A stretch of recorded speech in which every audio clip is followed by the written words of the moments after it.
दोस्तों सबसे पहले तो आप सभी को और आपके परिवार को मेरी तरफ से हैप्पी न्यू ईयर। एंड मैं उम्मीद करता हूं कि आपका ये जो साल गया है इससे 1000 गुना बेहतर आपका आने वाला साल हो। एंड अब बात करते हैं इस वीडियो के अंदर कि आप किस एज के ऊपर अर्ली रिटायरमेंट ले सकते हैं। अब देखिए यहाँ रिटायरमेंट का मतलब मैं आपको बिल्कुल ये क्लियर कर दूं कि रिटायरमेंट का मतलब ये नहीं है कि आपको काम करना बंद कर देना है। रिटायरमेंट का मतलब ये है कि आप किस एज के ऊपर पैसे के लिए काम करना बंद कर सकते हैं। अब देखिए यहां पर काम करना बंद करना और पैसे के लिए काम करना दोनों में जमीन आसमान का अंतर है। अभी आपको बहुत अच्छे से सब कुछ समझ में आ जाएगा। एंड मैं यहां आपसे एक सवाल पूछना चाहता हूं कि रिटायरमेंट की परिभाषा क्या है। अगर रिटायरमेंट का डायरेक्ट रिलेशन अगर एज से है तो कल मैंने मार्केट के अंदर एक बुजुर्ग को जो कि 70 साल की एज लगभग उनकी होगी, उनको रिक्शा खींचते हुए देखा। तो अगर रिटायरमेंट का मतलब अगर एज से है तो वो 70 साल का बुजुर्ग जिसे मैंने कल मार्केट के अंदर रिक्शा खींचते हुए देखा, मेरे हिसाब से उसे रिटायरमेंट ले लेना चाहिए। लेकिन फिर वो 70 साल की उम्र में रिक्शा क्यों खींच रहा है? तो इसका मतलब सीधा सीधा ये है कि उसके कंधे पे अभी भी इतनी सारी जिम्मेदारियां हैं, यानी कि उसको अपने परिवार को अभी भी अच्छे से पालना है और उसके पास इतना पैसा नहीं है कि अगर वो आज अगर रिटायरमेंट ले ले, अगर वो घर में बैठ जाए, अगर वो रिक्शा चलाना अगर बंद कर दे तो उसके पास इतना पैसा नहीं है कि वो अपने परिवार की जरूरतों को पूरा कर सके। तो यहां मेरे हिसाब से रिटायरमेंट का मतलब एज से बिल्कुल भी नहीं है। यहां रिटायरमेंट का मतलब यह है कि आपके पास कम से कम इतना पैसा होना चाहिए कि अगर आप आज काम करना बंद कर दें तो फिर आपकी जो बेसिक जरूरतें हैं वो पूरी होती रहें पूरी उम्र और आपको पैसे के लिए फिर कभी काम करना ना पड़े। यही रिटायरमेंट की असली परिभाषा है। बाकी आप कमेंट करके अपने हिसाब से रिटायरमेंट की क्या परिभाषा है बता सकते हैं। वेल इस वीडियो के अंदर मैं आपको एक ऐसा एज नंबर बताने वाला हूं जिसके ऊपर आप अर्ली रिटायरमेंट ले पाएंगे। मतलब आप किस एज के ऊपर रिटायरमेंट ले सकते हैं। अब रिटायरमेंट का मतलब ये नहीं है कि आपको काम करना बंद कर देना है। रिटायरमेंट का मतलब ये है कि इस वीडियो के अंदर मैं आपको एक ऐसा फॉर्मूला दूंगा जिससे कि आपको ये पता चलेगा कि आप किस एज के ऊपर पैसा कमाने के लिए काम करना बंद कर सकते हैं। मतलब आप उस एज के ऊपर पैसे के लिए काम नहीं करेंगे बल्कि पैसा आपके लिए काम करेगा और आप पूरी उम्र बिना काम करे भी अपनी बेसिक जरूरतों को पूरा कर सकते हैं। तो चलिए आज का वीडियो स्टार्ट करते हैं और यही मेरा आप सबके लिए हैप्पी न्यू ईयर का बेस्ट गिफ्ट होगा मेरे हिसाब से।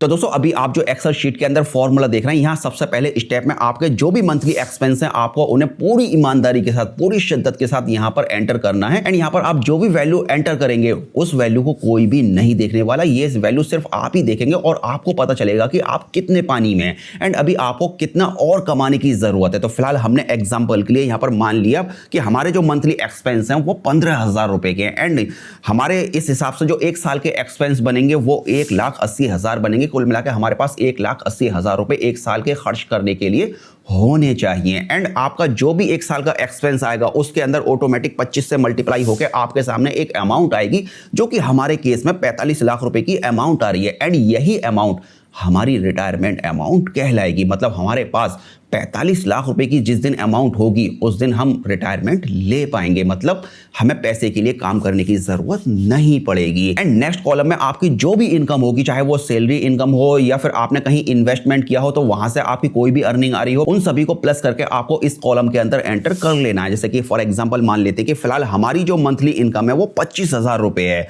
तो फिलहाल हमारा जो मंथली एक्सपेंस है वो 15,000 रुपए, तो हमारे पास जो अमाउंट बच रही है टोटल 10,000 रुपए की बच रही है। एंड ये जो 10,000 रुपए हैं आपको इसे पूरी ईमानदारी के साथ इंडेक्स म्यूचुअल फंड के अंदर हर महीने इन्वेस्ट करने हैं। एंड रिसेंटली ये देखा गया है कि अगर आप इंडेक्स म्यूचुअल फंड के अंदर अगर इन्वेस्ट करते हैं तो आपको ऑन एन एवरेज 12% का सालाना रिटर्न मिल जाता है। ऐसा मतलब पीछे का सारा रिकॉर्ड बताता है।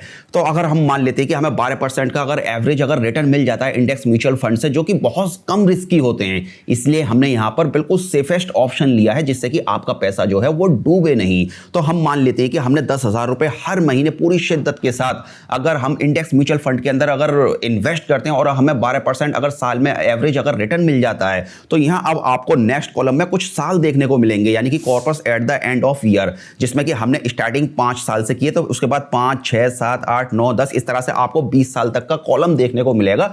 एंड इसके आगे आपको कुछ अमाउंट देखने को मिलेगी। फिलहाल अभी हमारे पास जो रिटायरमेंट अमाउंट आई थी वो 45 लाख आई थी। अब आपको 45 लाख की अमाउंट देखनी है कि किस कॉलम के अंदर आ रही है। तो फिलहाल यहां पर आप देख सकते हैं कि जो हमारी एज है 15 साल की, 15 साल के सामने हमारे पास जो कॉर्पस आ रहा है वो 49 लाख का आ रहा है, मतलब हमारी जो अमाउंट है 15 साल के अंदर कवर हो रही है। तो इसका मतलब ये है कि अगर आपके मंथली एक्सपेंसेस 15,000 रुपए के हैं और आपकी इनकम 25,000 रुपए पर मंथ है, और अगर आप 10,000 रुपए इंडेक्स म्यूचुअल फंड के अंदर अगर इन्वेस्ट करते हैं और अगर आपको 12% एवरेज अगर रिटर्न मिलता है सालाना, तो 15 साल बाद आपके पास 49,95,802 रुपए होंगे। और यही वो एज नंबर है जहां पर आप रिटायरमेंट ले सकते हैं, मतलब यहां आप पैसे के लिए काम करना बंद कर सकते हैं। देखिए फ्यूचर में जो भी इन्फ्लेशन होगा उसको भी यहां पर कवर कर लिया जाएगा इस फॉर्मूले के अंदर। तो फिलहाल आपके पास जो नंबर निकल के आ रहा है वो 15 आ रहा है। कुल मिलाकर 15 साल बाद आप अर्ली रिटायरमेंट ले सकते हैं। सपोज मान लेते हैं कि आपकी एज अगर अभी की डेट में अगर 30 साल की है तो 45 साल की एज पे आप अर्ली रिटायरमेंट ले पाएंगे। अब आगे आपको क्या करना है,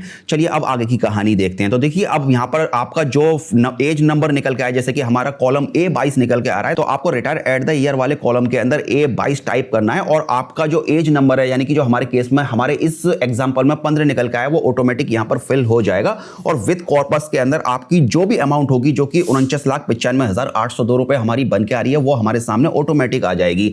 अब आपको करना यह है कि अगले 8 साल के लिए इसका 50% यानी इस अमाउंट का 50% आपको अपने सेविंग अकाउंट के अंदर रखना है अपने खर्चे के लिए, जो कि आपका बनता है 24,97,901 रुपए। एंड अगर यहां मंथली इनकम की अगर बात की जाए बिना काम करे तो वो बनेगी आपकी 26,020 रुपए। कहने का मतलब यह कि 15 साल बाद आपके पास जो मंथली खर्च करने के लिए पैसे रहेंगे बिना काम करे वो 26,000 रुपए के आसपास रहेंगे।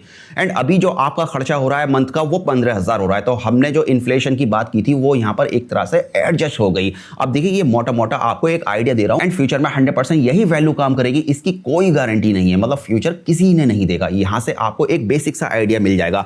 अब आपने जो 49,95,000 की अमाउंट थी उसका 50% अपने सेविंग अकाउंट के अंदर रख लिया अपने खर्चे के लिए, ठीक है, जो कि आपका मंथली बनता है 26,000 रुपए। एंड बाकी जो 24,97,901 रुपए इसको आपको फिर से इंडेक्स म्यूचुअल फंड के अंदर इन्वेस्ट कर देना है अगले 8 साल के लिए, और 12% रिटर्न के हिसाब से आपके पास जो कॉर्पस होगा वो 61,84,711 का होगा अगले 8 साल बाद। और आपको फिर से इस 61,84,711 में से 50% अमाउंट अपने पास सेविंग अकाउंट के अंदर रख लेनी है अगले 8 साल के लिए। एंड इस बार जो आपके सेविंग अकाउंट के अंदर आपके पास जो अमाउंट आएगी वो 30,92,355 रुपए आएगी। एंड जो आपका मंथली अमाउंट बनेगा वो 32,212 बनेगा। मतलब अभी जो स्टार्टिंग में हमने जब स्टार्ट किया था तो हमारा जो मंथली एक्सपेंस था वो 15,000 था। अब आपके पास जो पैसा खर्च करने की पावर आ रही है वो 15,000 से बढ़ के 32,000 तक पहुंच चुकी है। एंड बाकी जो 50% अमाउंट है आपको उसे फिर से अगले 8 साल के लिए 12% के हिसाब से इंडेक्स म्यूचुअल फंड के अंदर इन्वेस्ट कर देना है, जो कि 30,92,355 की अमाउंट है। एंड ये अमाउंट अगले 8 साल बाद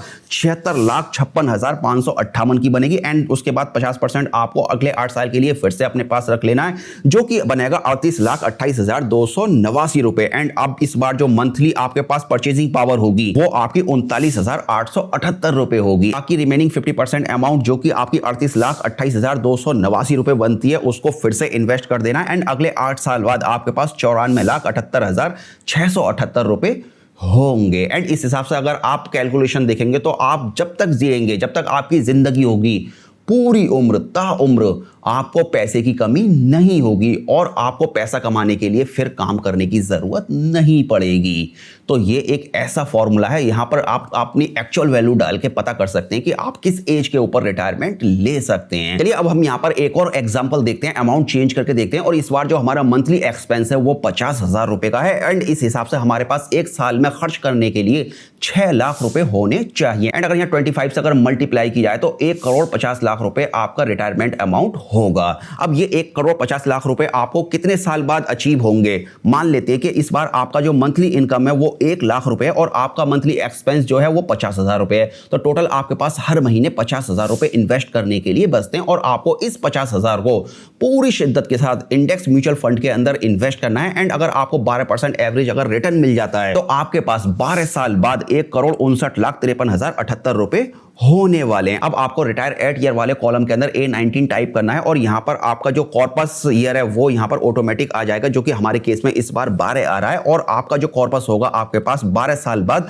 वो 1,59,53,078 रुपए होगा। और इसका 50% आपको अपने खर्च करने के लिए अपने सेविंग अकाउंट के अंदर ट्रांसफर कर लेना है, जो कि बनता है आपका 79,76,539। एंड पर मंथ आपके पास जो खर्च करने के लिए पैसे रहेंगे 8 साल बाद वो 83,089 रुपए रहेंगे। एंड बाकी जो 50% अमाउंट है 79,76,539, इसको आपको फिर से इन्वेस्ट कर देना है। एंड 8 साल बाद आपके पास 1,97,49,617 रुपए होंगे। एंड 50% अमाउंट आपको फिर से अपने पास 8 साल के लिए रख लेनी है, जो कि आपकी 98,74,000 बनेगी। और जो पर मंथ आपके पास खर्चा करने के लिए अमाउंट होगी वो 1,02,863 रुपए होगी। एंड बाकी फिर से आपको 50% रिमेनिंग अमाउंट को इन्वेस्ट कर देना है। एंड इस तरह से अगर आप देखेंगे इस फॉर्मूले के अंदर अपनी वैल्यू को एंटर करके, तो आपको पता चल जाएगा कि आप फ्यूचर में किस तरह से अपनी लाइफ को एंजॉय कर सकते हैं। अब देखिए यहां पर हर कोई पैसा कमाने की रेस में दौड़ रहा है और किसी को यह नहीं पता कि बॉर्डर लाइन आखिरकार है कहां,